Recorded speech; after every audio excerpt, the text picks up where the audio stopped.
আজ শ্যামকানু এবং সিদ্ধার্থের জামিন আবেদনের শুনানি। শ্যামকানুর হয়ে আদালতে যুক্তি প্রদর্শন আইনজীবী প্রাণ বরার। 30 এপ্রিল হবে শ্যামকানু মহন্তের রায়দান। শ্যামকানু মহন্তের জব্দ করা সামগ্রী রিলিজ করে দেওয়ার আবেদন। ভিডিও কনফারেন্সে যুক্তি প্রদর্শন কলকাতার আইনজীবী রাজদীপ ব্যানার্জির। গুয়াহাটির সিজেএম আদালতে জামিন আবেদনের শুনানি। আর একবার জানিয়ে রাখি, আজ শ্যামকানু মহন্ত এবং সিদ্ধার্থের জামিন আবেদনের শুনানি। শ্যামকানুর হয়ে আদালতে যুক্তি আইনজীবী প্রাণ বরার। 30 এপ্রিল শ্যামকানু মহন্তের রায়দান হবে এবং শ্যামকানু মহন্তের কাছ থেকে যে সমস্ত জিনিসপত্র বাজেয়াপ্ত করা হয়েছিল সেই সমস্ত জিনিসপত্রগুলো রিলিজ করে দেওয়ার আবেদন। ভিডিও কনফারেন্সে যুক্তি দেখান কলকাতার আইনজীবী রাজদীপ ব্যানার্জি। টেলিফোনে রয়েছেন প্রতিনিধি বিনয় কলিতা। বিনয়, আজ শ্যামকানু মহন্ত এবং সিদ্ধার্থ শর্মার জামিন আবেদনের শুনানি ছিল, ঠিক কি জানা যাচ্ছে?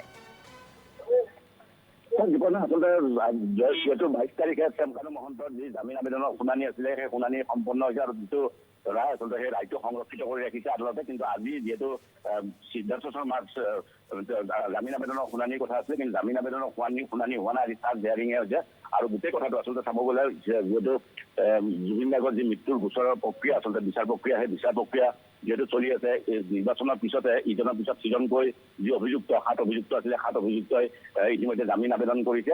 আৰু ক'ব লাগিব যে প্ৰথমে শ্যামকানু মহন্তই জামিন আবেদন বিচাৰিছিল, জামিন বিচাৰি আবেদন কৰিছিলে, কিন্তু সেই জামিন আচলতে তেওঁ প্ৰত্যাহাৰ কৰিছিলে কিছু ৰহস্যজনক কাৰণত। তাৰপিছতে নিৰ্বাচন যেতিয়া শেষ হ'ল তাৰপিছতে তেওঁ পুনৰ জামিন বিচাৰি আবেদন কৰিছিল আদালতত। কিন্তু সেই জামিন আবেদনৰ যি শুনানি ইতিমধ্যে হৈ গৈছে আৰু সেই শুনানিৰ আচলতে যিটো ৰায় সেই ৰায়টো সংৰক্ষিত কৰি ৰাখিছে।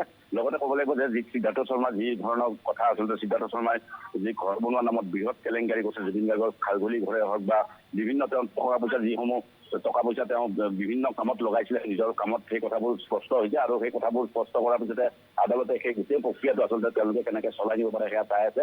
আৰু তাতোকৈ ডাঙৰ কথা যে কৈ আছো যে অমৃতপ্ৰভা মহন্ত হওক, শেখৰজ্যোতি গোস্বামী হওক, আটাইকেইজনে আচলতে ইতিমধ্যে তেওঁলোকে কিছুদিন পিছতে হয়তো তেওঁলোকৰ জামিন বিচাৰি আবেদন কৰিব আদালতত। কিন্তু সকলোতকৈ গুৰুত্বপূৰ্ণ কথাটো হ'ল যে মই কৈ আছো যে যি জুবিন গাৰ্গৰ যি 22 তাৰিখে যিটো সিদ্ধাৰ্থ শৰ্মাৰ যি জামিন আবেদনৰ শুনা আছিল, সেই শুনানি আচলতে শপতনামা আচলতে ভুলকৈ দিছিলে আৰু ভুলকৈ দিয়াৰ ফলত সেই শপতনামা আকৌ শুদ্ধকৈ দিবলৈ আদালতে তেওঁলোকক কৈছিলে। আৰু আদালতে তাৰপিছতে সেই গোটেই প্ৰক্ৰিয়াটো তেওঁলোকে চাব। তাৰপিছত ক'ব লাগিব যে 30 এপ্ৰিলত যিহেতু শ্যামকানু মহন্তৰ যি জামিন আবেদন মই কৈ আছো যে সংৰক্ষিত কৰি যিটো ৰাখিছে, সেইটোত আচলতে গোটেই কথাবোৰ স্পষ্ট হ'ব আচলতে তেওঁলোকে শ্যামকানু মহন্তৰ জামিন পায় নে নাপায়।